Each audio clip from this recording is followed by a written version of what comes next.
Yes, sort of Eastern religions today. Every morning. Confucianism? Yeah. Let us pray. Lord God, Heavenly Father, thank you for this day that you have made, that we can rejoice and be glad in it.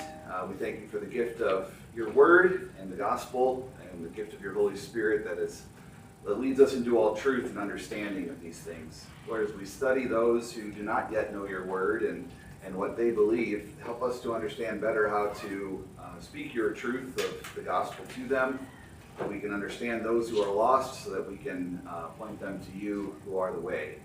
As we pray in Jesus' name. Amen. Amen. Disclaimer number one. I am not very knowledgeable about Eastern religions.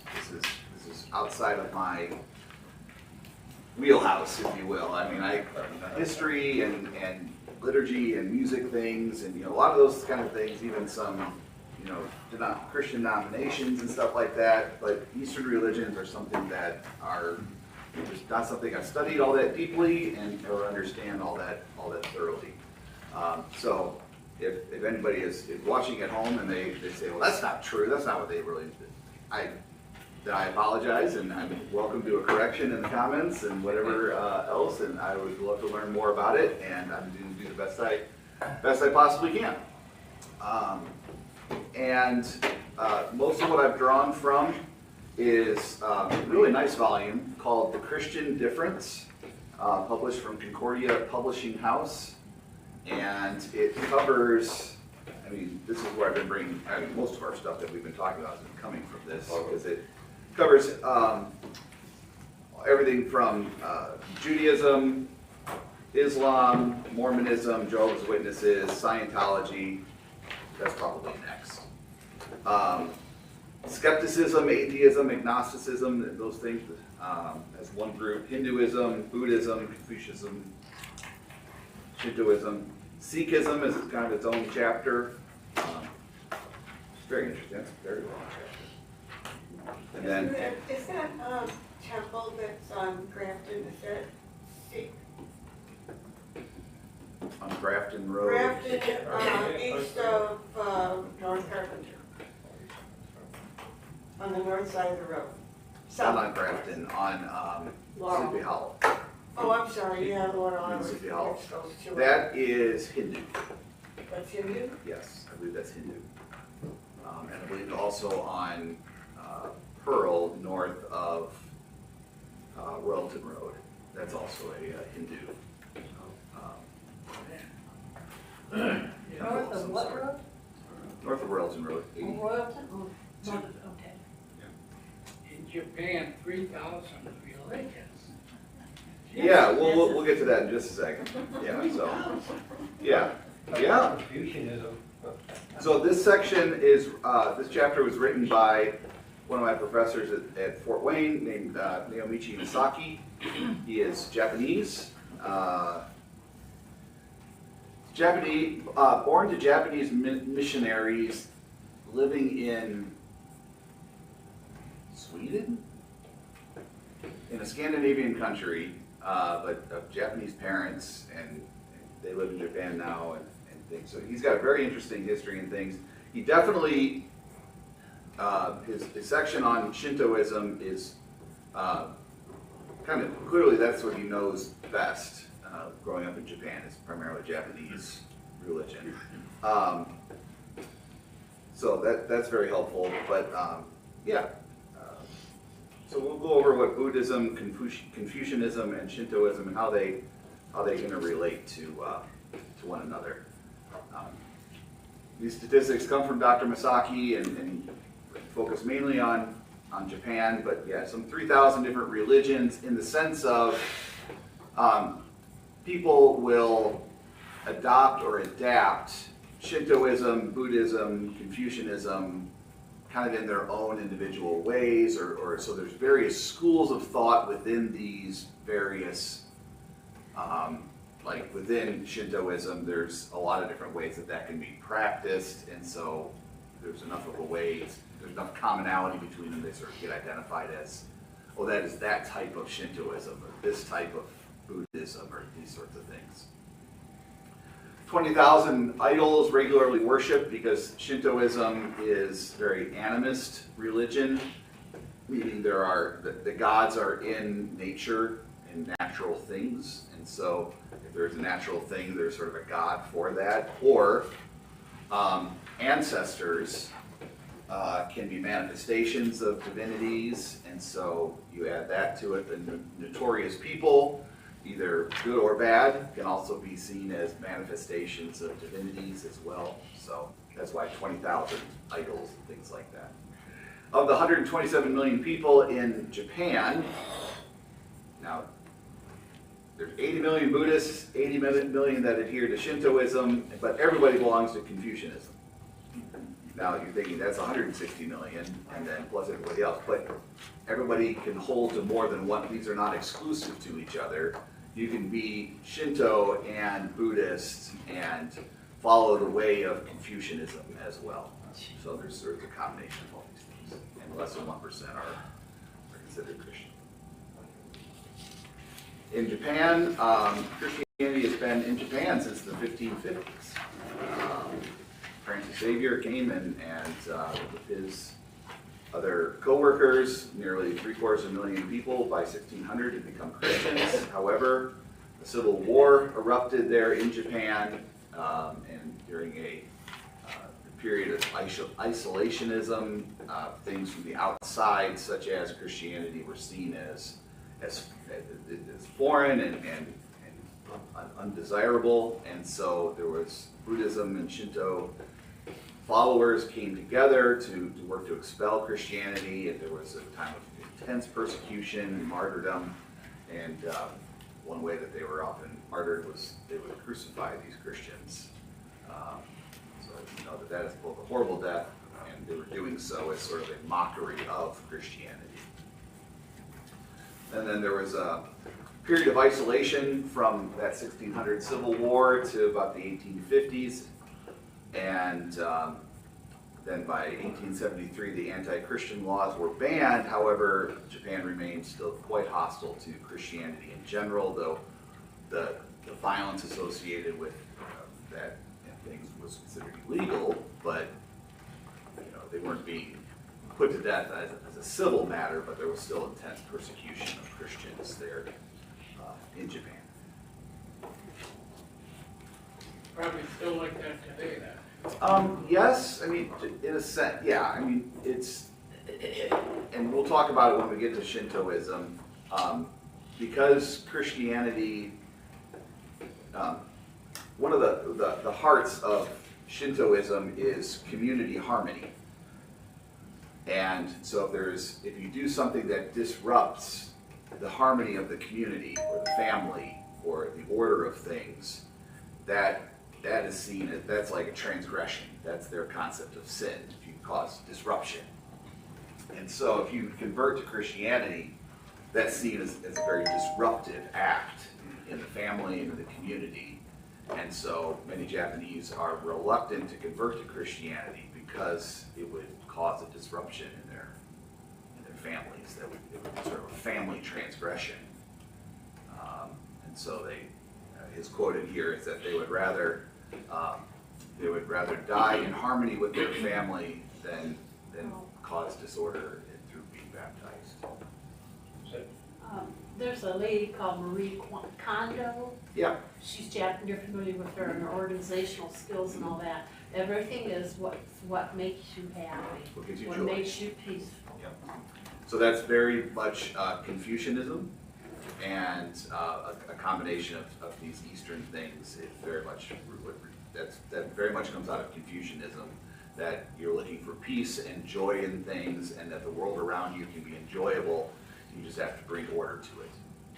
That's exactly what That's very much it. So we'll begin with Buddhism, though Confucianism is older. We'll start with Buddhism. And it's sort of summed up to say that one's eternal destiny would be determined by good or bad deeds, and then life repeats eternally in a continuous cycle of death and rebirth until you reach an enlightenment. So it's karma. It's all those sorts of ideas that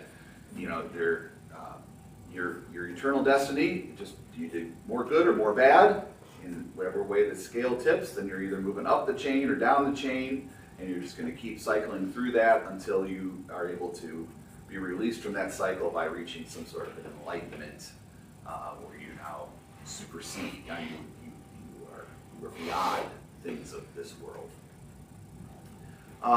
It developed between the 400s and 500s AD, and there are three main branches: Theravada, which is sort of the OG Buddhism; Mahayana, which is Eastern Asia, Korea, China, Japan; and Vajrayana, which is Tibetan Buddhism.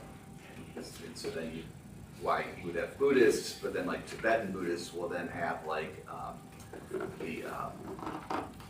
what's his name?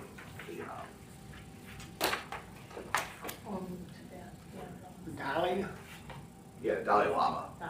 Yeah, and those kinds of guys are the embodiments of things like that. So, so these are sort of three main branches, and we'll see how we get those branches.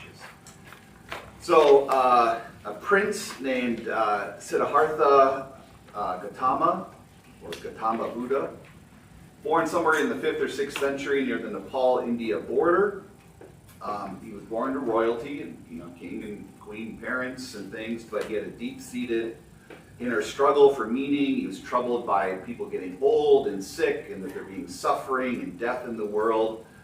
This troubled him, and so though he had been married very young at 16, by the time he was in his 20s, he had abandoned the royalty and sought out this inner peace through meditation, which was sort of the folk religion already of that area, of that you would try to meditate or find peace in various things. But he was still very unsatisfied with meditation or with through even aestheticism, where you would like deprive yourself of physical experiences, or you would control your physical experiences very tightly through fasting, or even periods of experiencing cold or heat, or just you would very much control what you would afflict your body with. Very unsatisfied. He did not find the peace that he was looking for in that, and what he determined was that it would be wisdom that would overcome suffering. If he could attain wisdom and be wise and understanding, then he could find peace and could overcome the suffering of this world. I'm not completely sure as to whether he means by overcoming suffering, meaning remove suffering from happening, or to just simply be content with it, or to have it not bother him anymore. I'm not sure what he means by that. I think it does sort of mean that if you gain wisdom, you will avoid suffering altogether. And then when the suffering comes, that just shows that you need more wisdom in its place. So by 35 years old, one day he was sitting under the Bodhi tree, and on December 8th, I guess this is some sort of written down thing, he achieved enlightenment and was given inner peace. He achieved it. And from then on, he sought to share and teach how he had achieved this inner enlightenment so that others could overcome their suffering as well. That's their big, sitting under the Bodhi tree, Buddha under the tree is the sort of big Buddhist thing. Geez, I don't think he's sitting under this tree. It was a long time. I mean, Yeah. that's what I mean, like, Yeah. he sat in one place for a really long time, like, okay. So he went back to his former meditation partners so that he could teach them. He ended up gaining thousands of followers by the time he died. He died in his 90s. He was very old. After his death, his followers met to assure that they had the correct oral teaching collected from him. He didn't write things down, but he just sort of taught and sort of espoused wisdom to his students, to what they should do and things. And so his students got together to have the first Buddhist council to sort of say, all right, do we have all his teachings correct and things? But immediately they kind of split into two groups. There was the Buddhism of the elders, where there was sort of a clericalism of, the monks and the gurus are the ones who had the true knowledge, and then there were those of the Buddhism of the masses that everybody can achieve these things and everybody should have access to this knowledge as well. And so there was already sort of a factioning between the schools of Buddhism. And then over the next several hundred years, there continued to be a just constant splintering of the different groups of Buddhism based on how they interpreted how to put this into practice or achieve it, what the purpose of it was, all these different kinds of things. Old school Buddhism was very center focused, self-focused on, you withdraw into yourself, and isolationism to reach this enlightenment, and through silence and emptiness and all this kind of stuff. The new school Buddhism, and by new school I mean we're still in the first couple hundred years of this, emphasized the importance of community and goodness with the world around you, so that emphasized more service, helping others gain the same insight, evangelizing, if you will, the work of Buddha and how to achieve that yourself. And that new school Buddhism is where they began seeing the deifying of the man, Buddha himself. That he was more than just this prince who had reached enlightenment, but rather was an embodiment of a divineness, and how that then begins getting, how that's defined and articulated and manifest, creates other factions within Buddhism as well. It very much becomes sort of a choose your own adventure sort of, well, what do you want Buddhism to look like? You can probably sort of do it yourself, and most other Buddhists would just say, well, that's your interpretation, and you can have that, and I can have mine, and it's just sort of fine.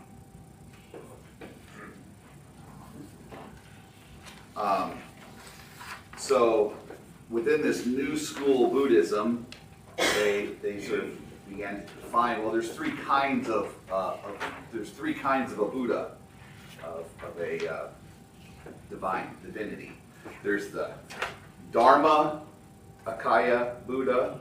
You remember from last week, or 2 weeks ago, we were talking about Hinduism, the Dharma, which is the ordering of things, the divine order and structure to the universe. The Greeks would probably call it the logos of the cosmos. That's why John uses the word logos, the word, when articulating Jesus to his Greek audience. In Hindu, that's Dharma, and so this kind of Dharma Buddhism there's a Dharma Buddha, which is the cosmic Buddha who sits at the center of all things in the universe, who is eternal and immortal, but is beyond time and space. That is the overarching sense of divinity in the universe, is the Dharma Buddha. The next one, the Nirmanakaya Buddha, is then when the cosmic Buddha can take on manifestations and will sort of present himself or itself, if you will, to the created world or the substantive world. And so the founder Buddha, that prince, was one of those cosmic enfleshments of the cosmic Buddha. And so there are others of those as well. There might be some Buddhists would even say that, well, was Jesus one of those cosmic Buddha manifestations of this kind of stuff? That's how they would sort of explain these things. So when the cosmic Buddha decides to manifest himself, this is the second type of Buddha. And the third type of Buddha, I can't pronounce it. It'd be Sambhogakaya. There you go.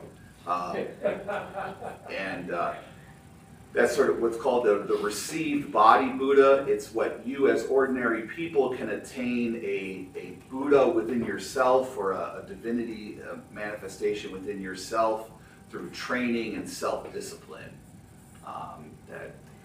That's how you participate. That's how you achieve a Buddhism within yourself. There's a fourth sort of version called esoteric Buddhism, where through meditation and these things, you become united with the divine Buddha, and you become another Buddha manifest on earth here through your own meditation and things. So you sort of can achieve the second level through proper meditation and things like that. You're not just, so like the second one, instead of the cosmic Buddha coming down, rather you're an elevated human Buddha. To the point of being sort of divine like that. So, this interestingly corresponds, when you're talking about the 4th and 5th century AD, corresponds relatively closely to the Gnostic philosophies and corruptions of Christianity reaching this part of the world. The Gnostics believed about Jesus that that Jesus sort of falls into these categories, that their false teaching is that Jesus was a man who achieved a divinity that was given to him by God. So there's this God that exists above cosmos, and then this man Jesus was elevated to it. So it's an interesting sort of parallel between these Christian heresies about Jesus and how they sort of present themselves in this philosophical attempt to sort of define the divine. And I think it kind of demonstrates that humanity has written on their hearts, the law of God and a need for God. And apart from his truth being put in there, they're going to make things up. And as they make things up, they become a poor reflection or imitation of the true thing. And I think that's kind of what you see here with this. We saw that in the heresies of Gnosticism, and then they sort of get twisted into this Eastern philosophical thought as well. So are these ranked? I mean, as far as No, they're just... I'm a better Buddha than you are? No, not so much that, as just there's the cosmic Buddha, there's the Buddha who manifests himself sometime, and then what you can do is you can be that third one, that you can attain a Buddha within yourself through training and self-discipline. If you're not a manifestation of Buddha, the esoteric Buddhism would be sort of to say, as you are that third one, you can achieve this fourth one where you can become a higher elevation of things. So that might be a ranking sort of idea. Yeah. Yeah. What did they think of the Bible? Nothing. Okay, just a book. Yeah.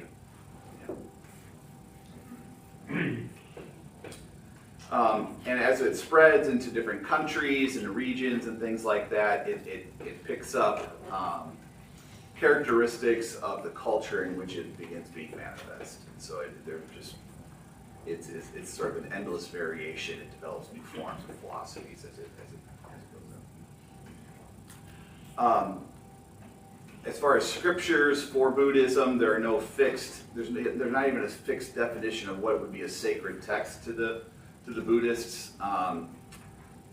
They just try to organize things in the teachings as best they can, but they would not say that anything is an absolute truth or inspired sort of an utter absolute as far as a writing goes. They might say there are absolute teachings that have been handed down, but as far as the books itself or the teachings themselves. So the first Buddhist councils tried to organize his teachings into kind of three categories. There's sort of the books of his teachings, the books of his commandments, and then the commentary on the teachings and commands that he said this is how you have to live by.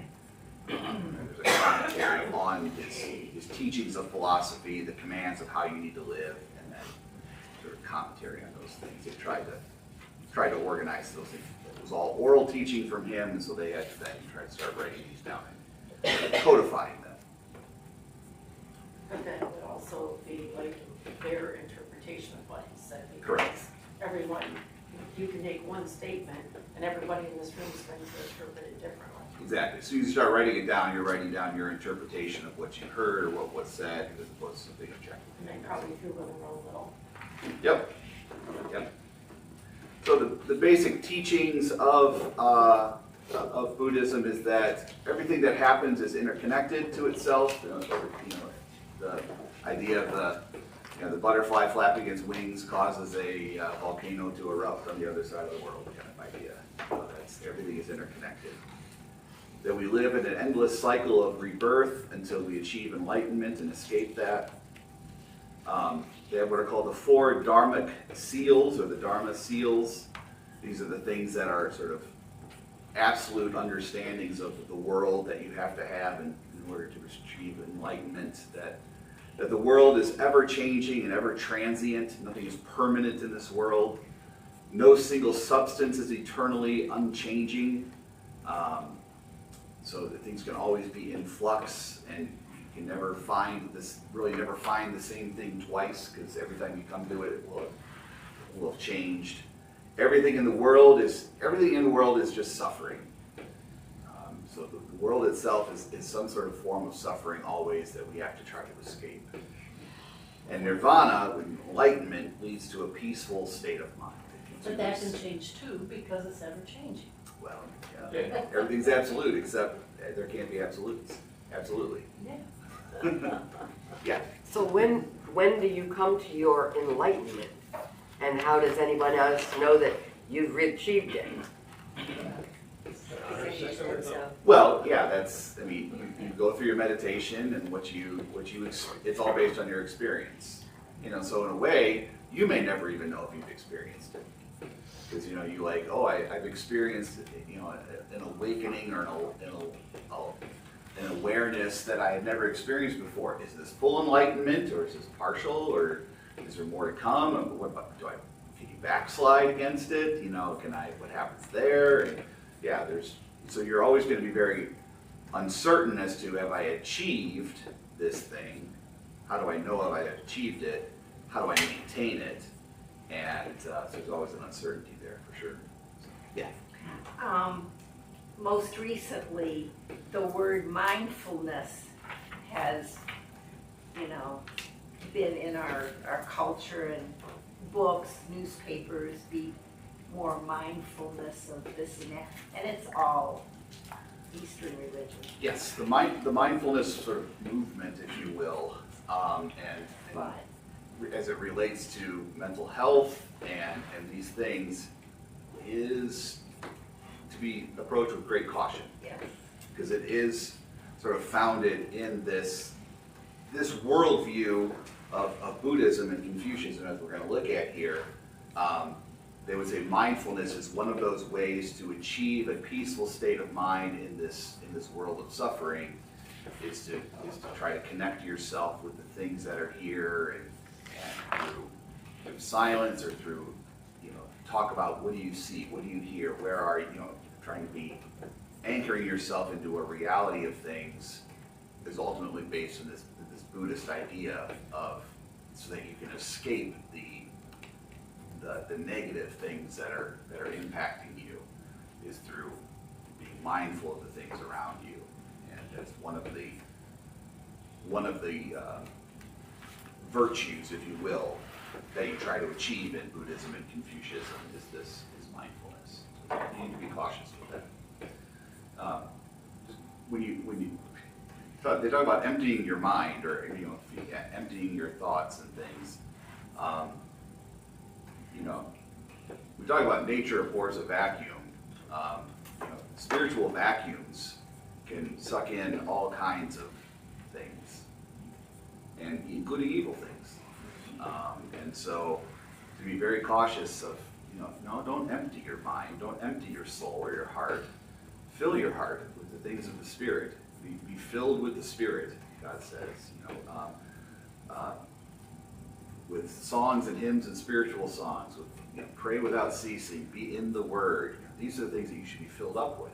And it's more so the way that the more you fill yourself up with the things of God, the things of this world that are temptations and sorrow and suffering and things will flow out of. You know, you'll it's like oil and water. You know, if you got water in there, if you got oil on top of the water, if you keep adding water to it, eventually the oil will overflow and then it'll flow out. You know, so don't empty yourself. Fill yourself up with things that God directs us to, and that gives us a true peace. Therefore, no hypnosis.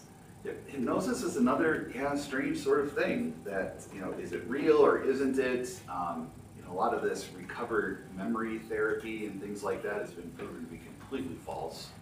That they implanted, the power of suggestion from the counselors was ultimately what was happening there.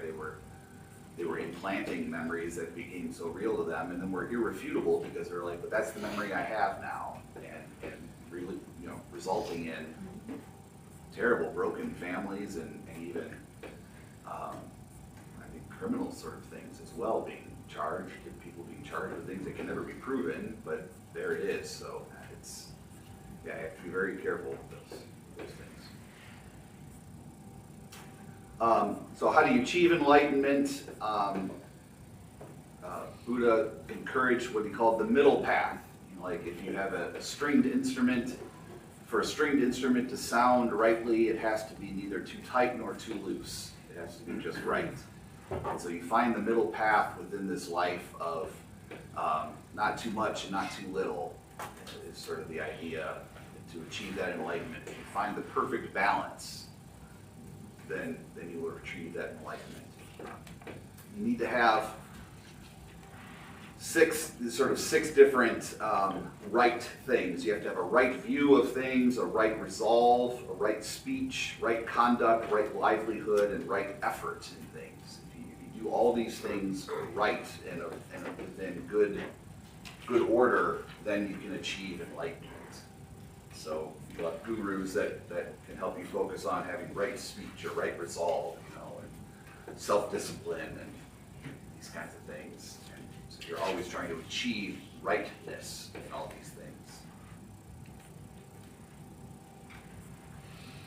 So that's sort of Buddhism as it is, and if you continue to achieve all those right attitudes or right perspectives on things, then you will perhaps achieve enlightenment and not be retarded, but become a great Buddha yourself. And therefore, the road to hell was paved with good intentions. So good intentions would fit right in there. Yeah, absolutely. Yep, absolutely. Everybody means well, but if it's apart from the gospel, it's like, oh, it's nice that you mean well, but apart from Jesus, it doesn't lead to heaven. So you can be a very good Buddhist and probably be a very nice person to interact with and live with and work with and all these things. You'd be probably very, very moral and things like that, but at the same time, there's no salvation there. Confucianism, one question that sort of is kind of been carried through the history of Confucianism is whether is it a religion, or is it an ethical system, or a philosophy, or a way of life? And it manifests itself in a variety of ways wherever it sort of comes in. And so as it's brought in to like Japan, it became a blend of Buddhism and Shinto, and it gets blended in with all these other religions as well, to the point where even the Roman Catholic Church at a point was sort of saying, well, you can live according to the ethical tenets of Confucianism as a Christian even, but in the 1800s the Pope outlawed that sort of concept. He said no, that is not compatible with being a Christian, and certainly not what became the religious acts of Confucianism either. It's not compatible.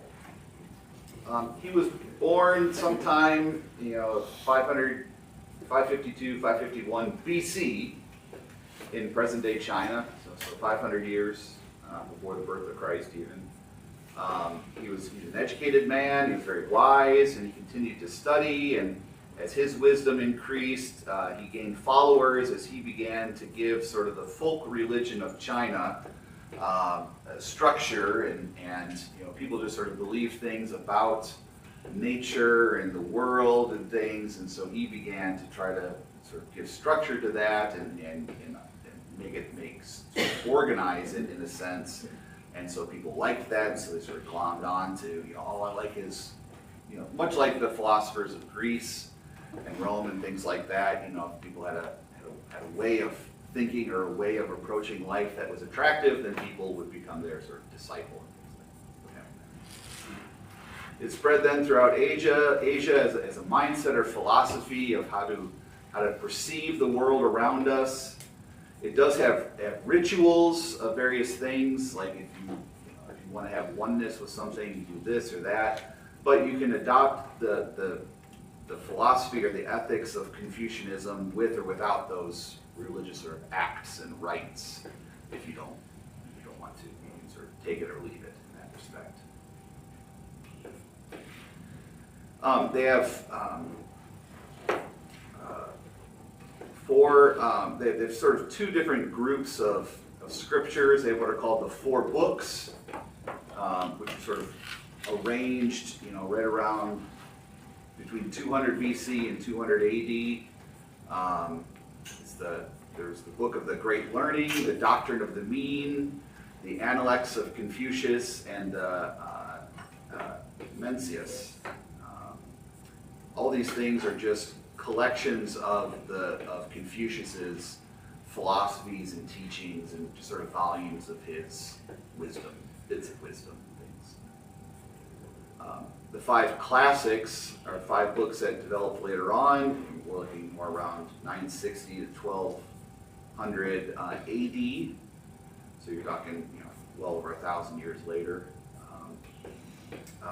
There's the I Ching, which is perhaps we've heard of that before. It is the I Ching of that's the Book of Changes. It's one of the highest books that they, it's like that is the. If you have a book that is sort of the authority on a certain topic or something, you might say that sometimes it's referred to it as like the I Ching of chess or of checkers, or I don't know. But, that is the definitive book of understanding. There's the other ones. There's the Book of Documents. There's the Book of Songs and Poems. There's the Book of Rites, and there's what's called the Spring and Autumn Annals. So sort of meditations from spring and summer. The big question is whether any of these had anything to do with the man Confucius himself, because these weren't even compiled or written down, till 1,500 years after he was even around and things like that. So it's very hard to suggest that it was anything actually true. As far as the teachings of Confucianism go, as opposed to like Buddhism is sort of pessimistic, that everything is suffering, Confucianism is that the world can be an enjoyable place to exist, focuses on life in this world, that there are cycles of life and how things interconnect with each other and are interrelated to one another. And so, if to achieve to have a greater practice or understanding of Confucianism is to have a greater presence in the world around you, have a happier life in the world around you. Not just that you endure the suffering, but rather you look for the things that, like Marie Kondo, you find the things that bring you joy. The principles that you have to follow in Confucianism, that you need to focus on what are called the 3 essentials, which are basically you focus on 3 types of relationships. And if you achieve purity or success in these types of relationships, then you're succeeding. The relationship of father and son, the relationship of husband and wife, and the relationship of lord and subject. So wherever you are on that spectrum of things, I suppose mother and daughter is in there too. You have the relationship of a father to a son. Am I a good son? Am I being a good father? How do I relate to those things? Am I a good husband and wife? Am I creating order and harmony? Am I in those relationships? And then as a lord and subject, or boss and worker, those types of hierarchical relationships as well. You have to find success and balance and ethics among those relationships. And then you also achieve that through maintaining the 5 constants of benevolence and righteousness and propriety, wisdom and fidelity. So again, this just kind of comes down to sort of a philosophical way of living well. And that's why Confucius has, the sayings are always sort of, little wisdom tidbits and things like that of, how to have a better life. Confucius say that if you do this, then this, and just ways to live better, to have more benevolence, or to be more righteous in the world, or to be, to have propriety, of, to know when to do the right or wrong thing, and what is right or wrong in the thing to do, and this kind of stuff. And the more you achieve in those things through study of their philosophies and wisdoms, then you can achieve higher levels of enlightenment again. So a big part of Confucianism is an ancestor worship. They have a strong sense that man is both body and soul, and that at death the soul leaves the body is placed into the ground, or the body is returned to the earth and is done, but the soul still exists. It leaves the body and is then light and floats and looks for a place to dwell. And so you build temples or altars or shrines for the soul then to reside in. So that's why you would have these little shrines all over the place, out in the woods or in the homes, or large temples, or all these little shrines and things. Because when somebody dies, they need a place for their soul to reside. And then, so you would build that, and then there'd be this period of mourning for 1 to 3 years for this person, and then you would continually sort of renew their honor through feasts and offerings made at that family shrine, because that's where that person resides now. Their soul is actually, it's not just their memory per se, like you might consider it, but actually like they are there now. And so if you were to destroy that altar or that shrine or something, you've actually caused harm to that soul, again, because that's where that soul is sort of then manifest. So they bring offerings and do feasts there and things to continue the prosperity of their ancestors that are now sort of dwelling in that place. Yeah. Is that, you go into a restaurant, an Oriental restaurant, and they have those little shrines. Is that the same thing? Those are typically Buddhist. You get the fat man in the center. Place of worship, or? Yeah, it's more of a Buddhist altar sort of thing where you can make offerings to that divine Buddha, the cosmic Buddha, or you can leave an offering there that through then you can achieve greater levels of enlightenment by those offerings. So this is something different. This is something different, yeah. This is more like if you go to Japan, Shinto has a very strong sense of this as well. There's all these little shrines around, and you see these little pagodas up, and these little miniature sort of things here, there, and everywhere, and that's what those are. Where something happened, where they died, or where these things are is kind of where that then becomes embodied. At the same time, we need to be, I think that gives us a little bit of enlightenment to sort of say, oh, has this infiltrated sort of our popular culture? Like, is this something that we sort of do to set up these little shrines for where things have happened or where people are? That if, you see how we treat our graves, our graveyards. I walk through, we don't have it so much here. The graveyard on Grafton Road, right by my house, on West 130th there, you walk around there. These aren't just grave markers. These are little shrines where people leave trinkets, and they have to have, they will put lights on them. The dead don't need lights. You know what I mean? I think we need to be very careful how we decorate or visit our graves or places of tragedy. You know, there's, you know, when something bad happens, of course, there's sort of this, you know, everybody brings flowers and there's sort of these offerings that are sort of laid out there and things like that. I wonder what's sort of at work there.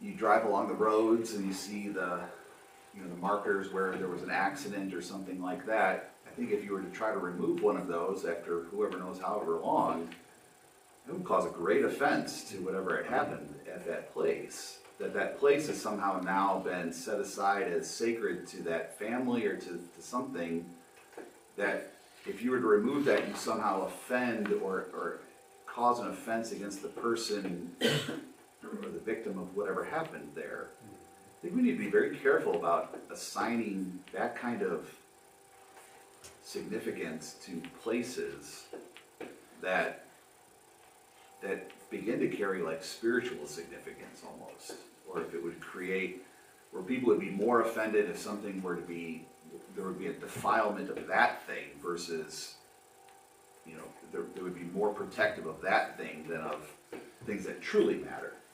You know, I think we need to be very careful about those things and just make sure we're not, there's honoring our ancestors, and then is there something more that isn't right? You know, people, when you visit the graves of your deceased relatives and things, I think we need to be careful not to go there to talk, not to go there so much to say that they can hear us. I think you can go there to remember a connection with them. I think that's fine. But remember, if you want to find true comfort, you don't need to talk to your deceased relative. Who should you talk to? God. Yeah, talk to Jesus. You know? And I think the cult of the saints within like Roman Catholicism, that there's sort of this whole pantheon of saints, if you will, that have different assignments and categories, and if you have this issue, you pray to that one. If you have this issue, you pray to this one, and these things. I think we really kind of border on this ancestor worship kind of concept, and we need to be very careful. You just need to be very careful with those things. I definitely think, you know, visiting the graves of our loved ones, decorating them, putting flowers down or something, I think that's lovely, and I think that's a nice way to still express our love for the life that God gave them through us, gave us through them and things. I think that's totally appropriate. But this concept of like a permanent shrine or little offerings being left there or these kinds of things,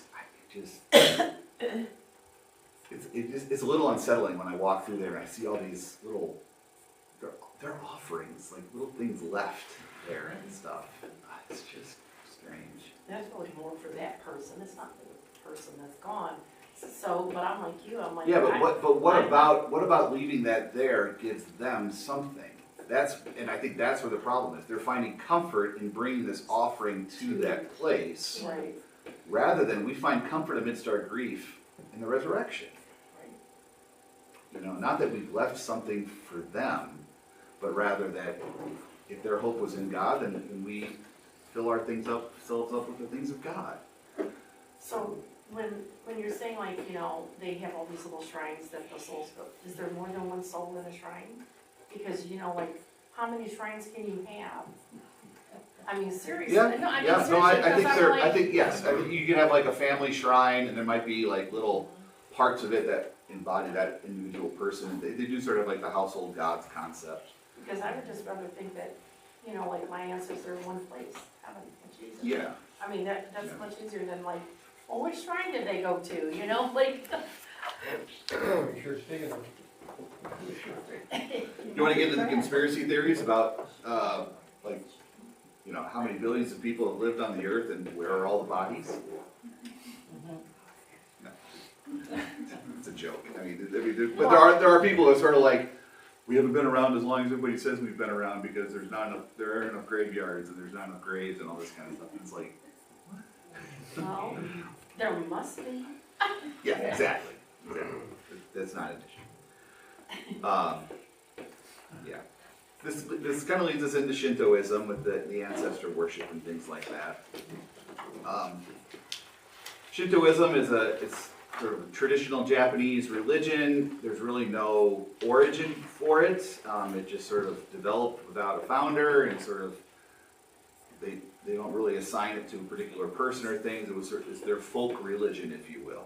So from a biblical standpoint or Christian standpoint, we would say that this is what as they departed from the area of the flood and Noah and these things, and they were dispersed around the earth and things, people began popping up with their various religions that if they didn't have the true God, if they rejected the true God, then they filled themselves up with things of this world, and that's what you have here.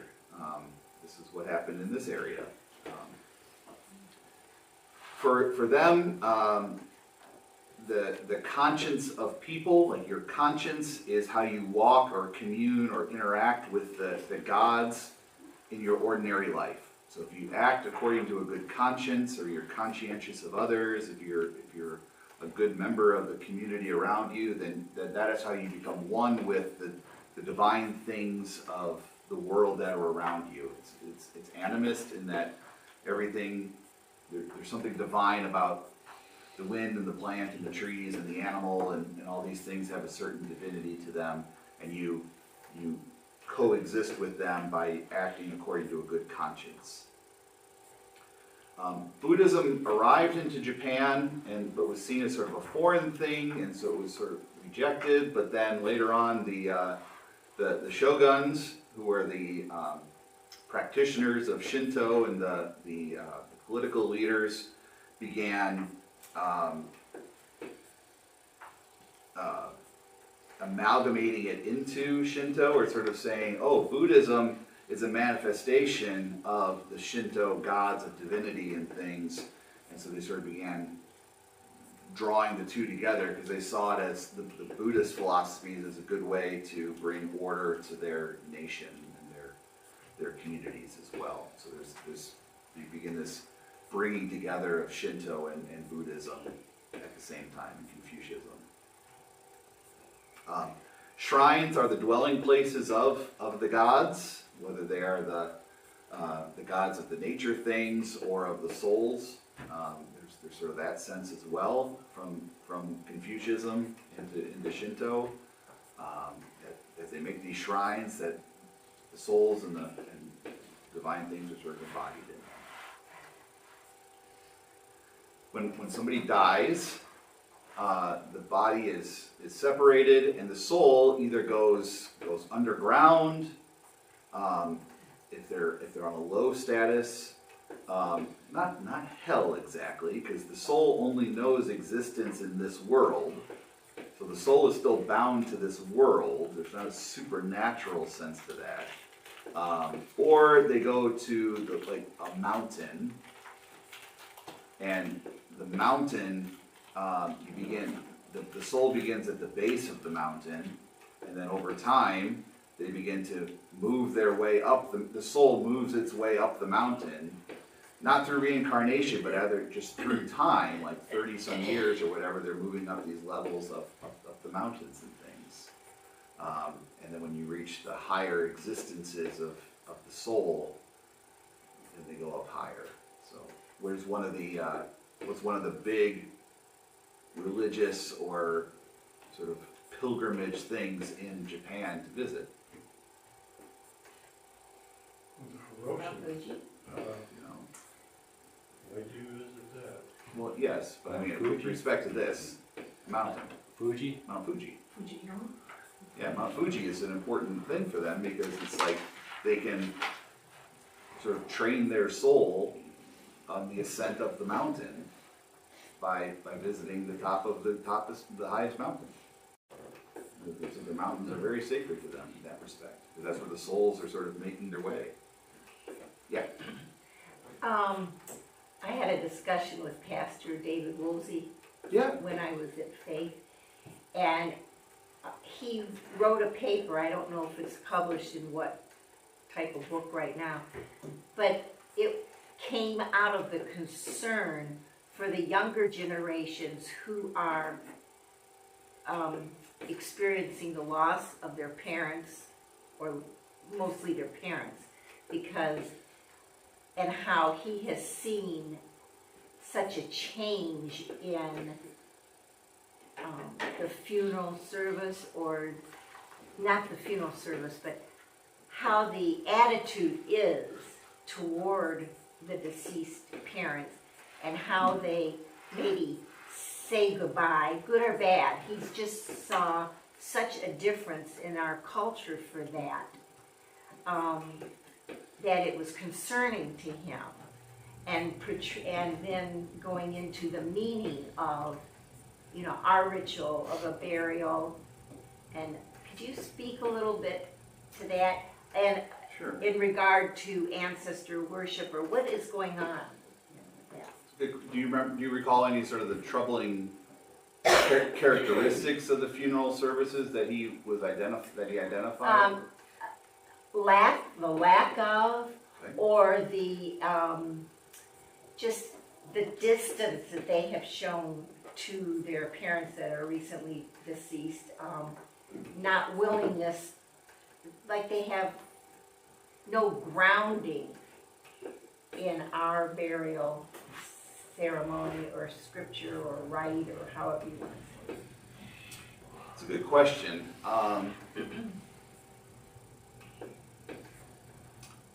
Let me tie up Shinto first, Okay, and then let me comment on that, because I think, yes. okay. Let me just tie this up. I think we'll have some time to talk about that again.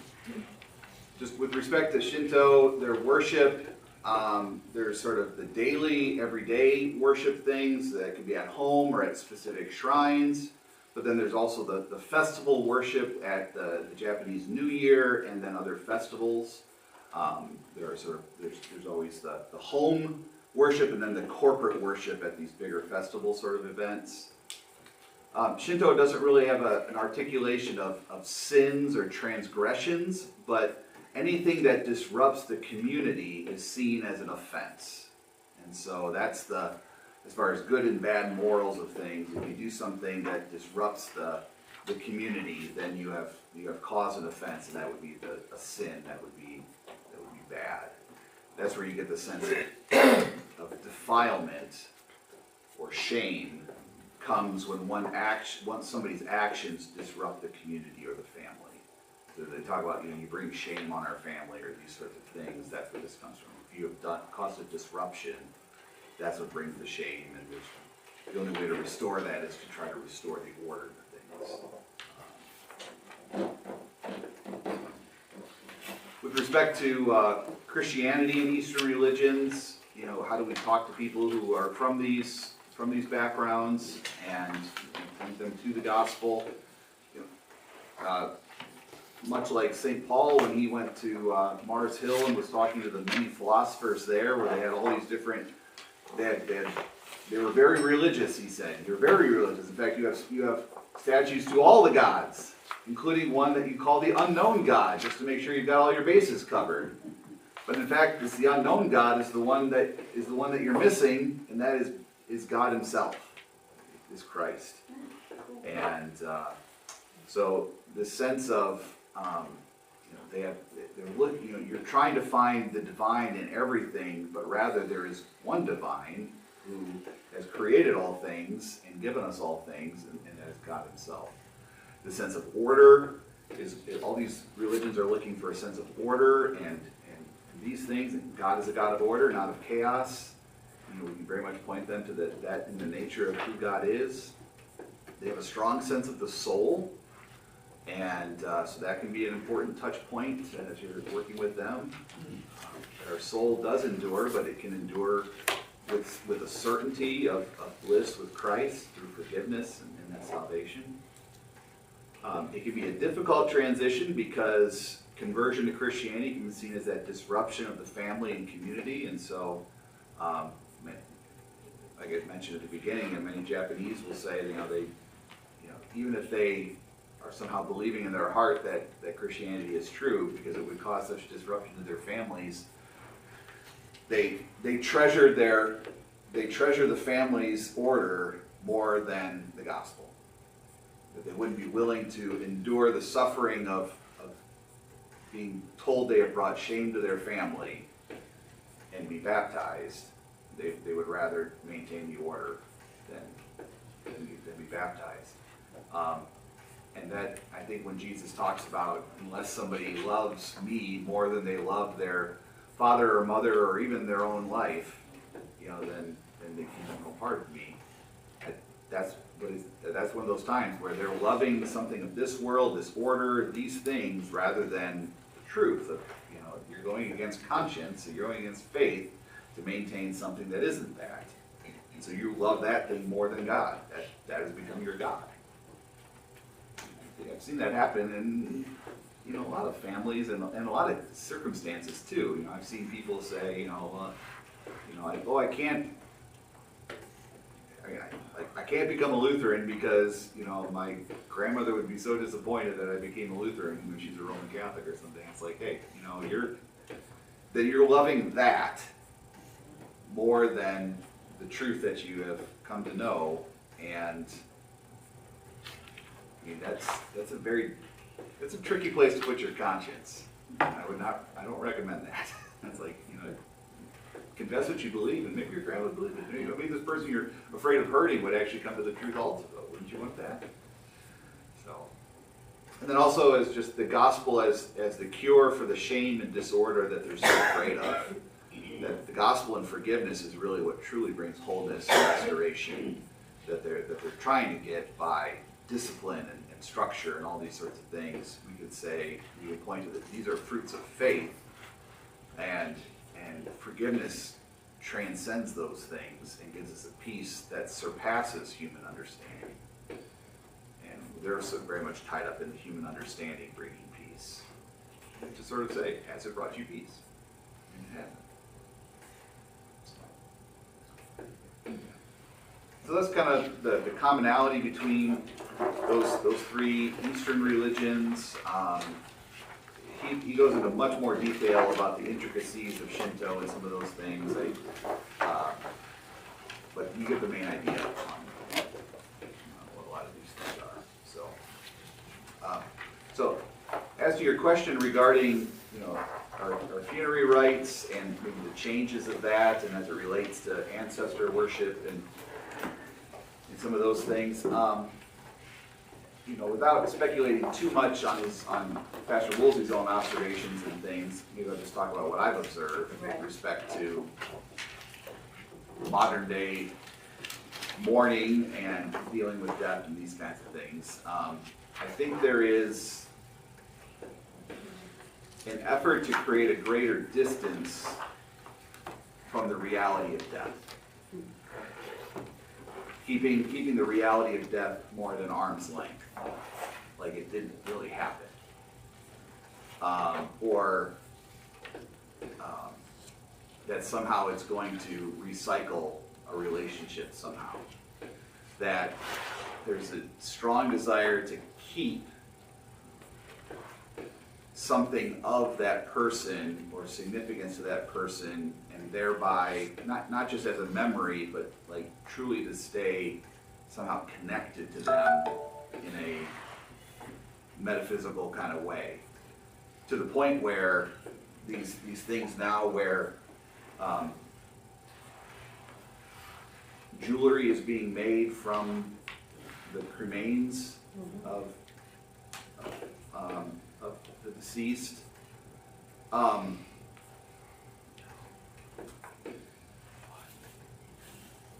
Or that the cremains are are not buried, or at least they're sort of kept on a shelf or something like that.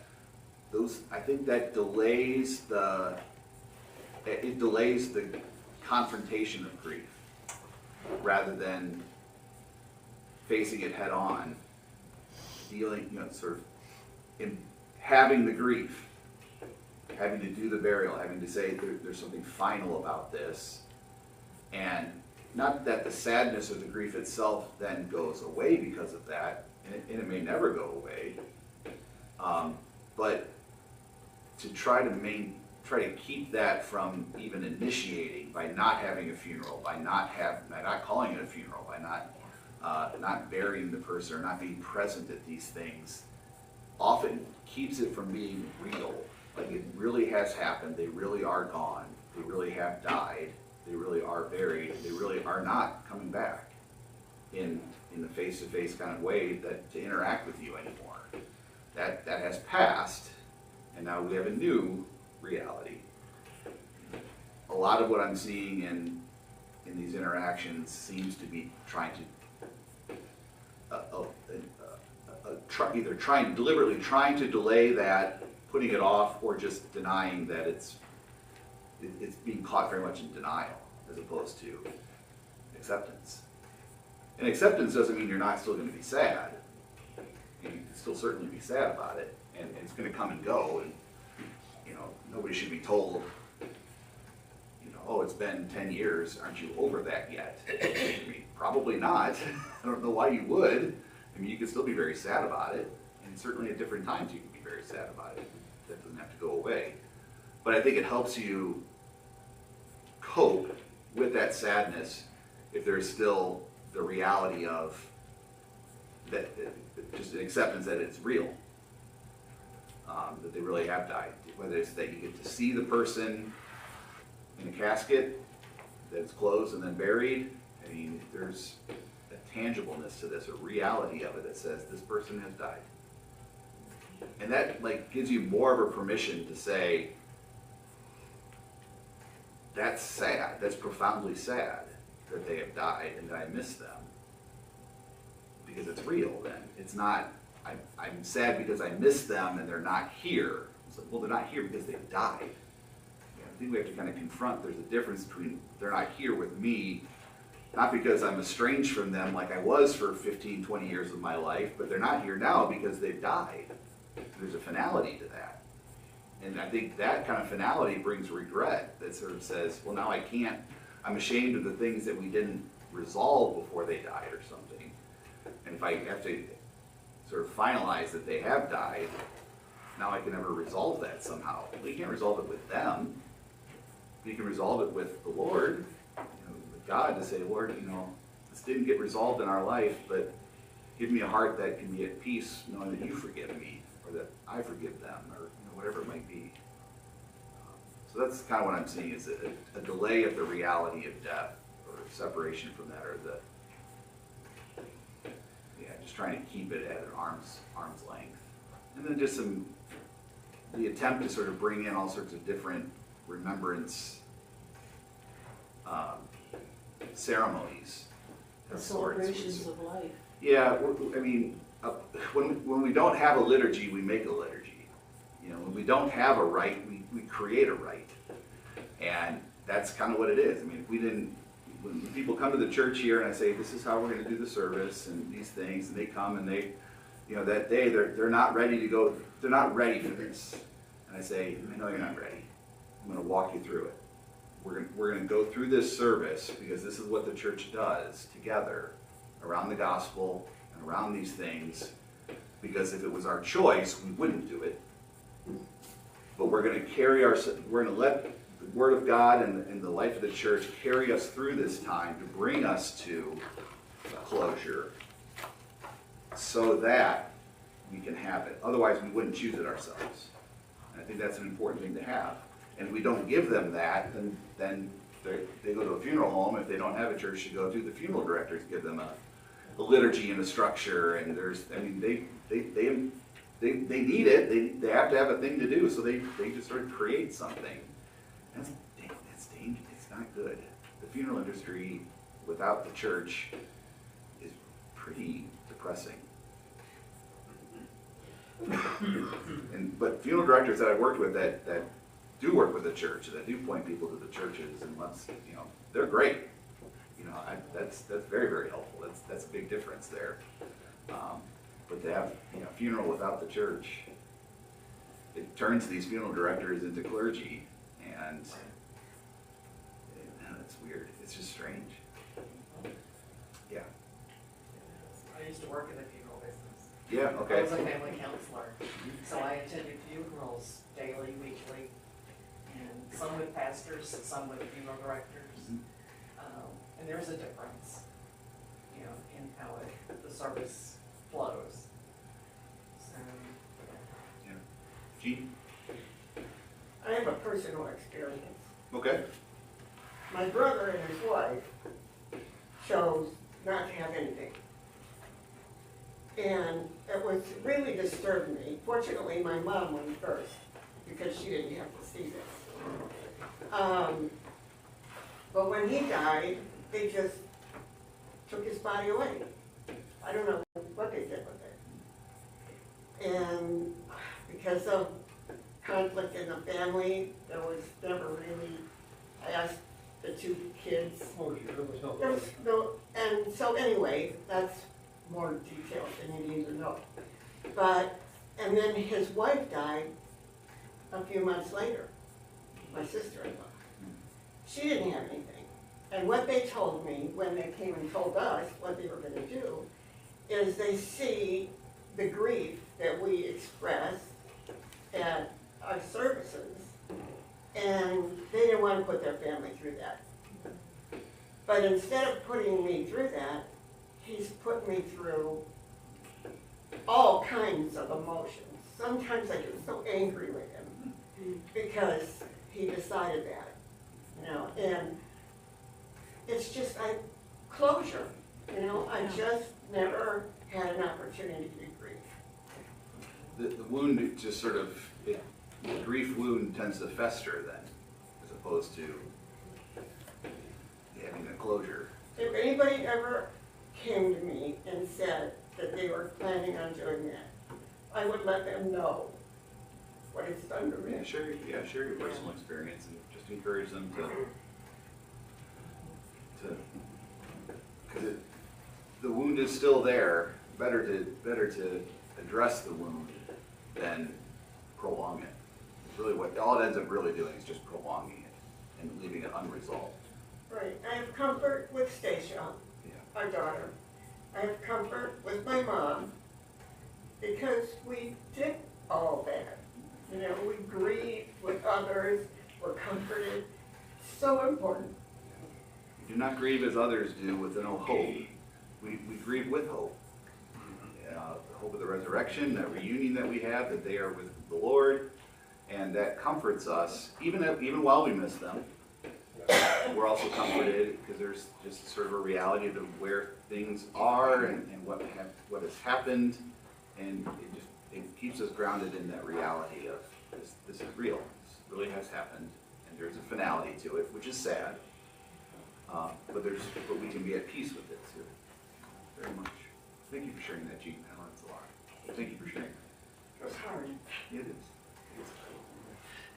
Some people I've seen at Christians, they'll kind of delay that grieving or gain comfort by saying, well, they're watching over me, or they're my guardian angel now. They've turned into an angel. Yeah. And they'll twist things that aren't there to... Yeah. I'm not comforted because my grandmother's looking over me. I'm comforted because she gave me and helped strengthen my faith that it was her confidence and that Jesus watches over me. Yeah. You know, that's where I'm comforted. And that's where I want you all to be comforted too. And it's sometimes hard to lay out there because I know people sort of have their perspective of that this is how they've sort of organized death and dying and these sorts of things, and it can be sometimes hard to have that sort of rattled a little bit to say, don't, they're not watching over you, they don't become angels, they're not, it's not family circus where they're so you don't want to say sitting anything in at the time to make them feel even worse. Yeah. But. Yeah, or some of the poems that are read at funerals and things, or that are on little cards, like, there's one that I think is just straight up says, I did not die, I'm not gone, I'm still here, kind of thing, and it's like, you did. And you're not. And it's not comforting to try to deny that. And part of us knows that, too, and then you're left with this sort of tension of, I know I just read that and that's supposed to be comforting to me, but there's also part of me that also knows that it's not true. Now I'm left with this conflict, instead of contradiction, instead of a comfort that says, I'm sad that they died. Yes, it is sad that they died, and no one should tell you differently. And no one should try to talk you out of it being sad that they're gone. It is sad. Let that be its thing. And also with that, two things can be, this can also be true, that we're sad they're gone, and we are comforted that we can endure even though they are gone. Those are both true at the same time. Sandy and then Jim. I didn't have anything. Okay, sorry, Jim. What's comforting to me at some of my relatives' funerals is that you know they're in a better place and they're with the Lord. Right. And that, which makes it hard to do this, to attend or to go to the services where you know that's not the case. That becomes very difficult too. And at that point, the important thing there to say is, what does the Lord want you to know at this time? What the Lord wants you to know at this time is not their fate. The Lord wants you to know at this time that He loves you and wants you to be with Him forever, that you don't have to mourn over, wondering where they are, these things. What He's won for you is that you find peace and forgiveness here and now. And that the opportunities for you. Bronco? Excuse me, we have a friend whose wife passed away about 4 years ago. He still has all her clothes in the closet. He has a nightgown still hanging on the bathroom door. And he said he just can't get rid of anything because it makes it final. Yeah, I think that's saying out loud exactly, yeah, I mean, yeah, he just doesn't want to close the door to that. There was a family in my first congregation that I didn't know this had happened. It happened a number of years before I'd arrived there, and I went over there, they had us over to their home for, I think it was we were doing a fundraising thing for the school that was going on, and the association school, and they were gathering, they were showing us a beautiful home, and they were showing us around and things. And they took us into their son's bedroom. And I walked in, and it looked like a very normal kid's bedroom, but I didn't realize that their son had died like 7 or 8 years previously. But his room was like a time capsule of the morning he left for school. To the point where his one shoe was, with the sock laid over it, was still there. And it's not that she hadn't moved everything, but she kept it, she would clean it, and she would do all these things, but put everything right back, and she talked about it like it was, like that was very matter of fact, like that's just what you do.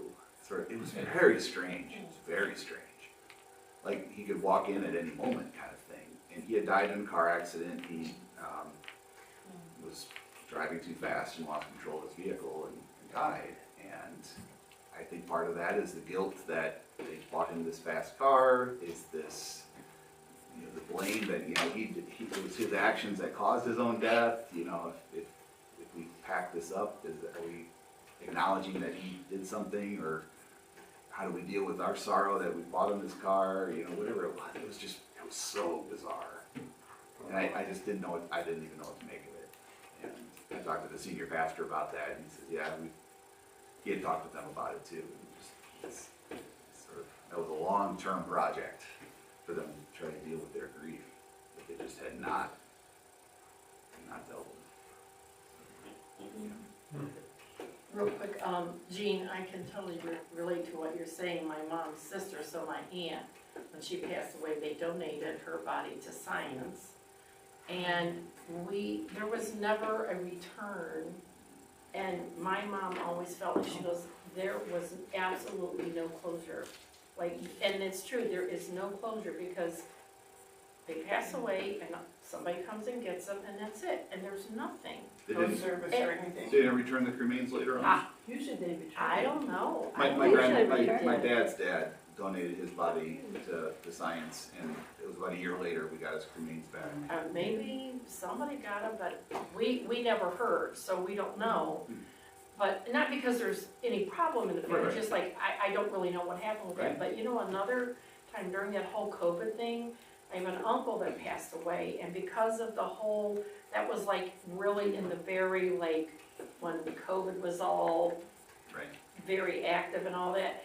And for us to travel, because it was out of state, we didn't know if we could have a place to stay, we didn't know, you know, or anything. So it's always bothered me that we never got to go to his funeral. There was a funeral for him in his church, but we were not able to get to him during that time. And, you know, and so that was hard, because it's like, you know, you never got to see that final time. You know, you may have talked to him before he passed away, but you never got to see that final time. So I get that. Those hard times. Well, we can continue the conversation and things. Next week, I think we'll look at Scientology. Yeah, look at that, and I think then we can start looking at kind of what our next thing might be. I've got a couple ideas. All right, we will see you then. Godspeed.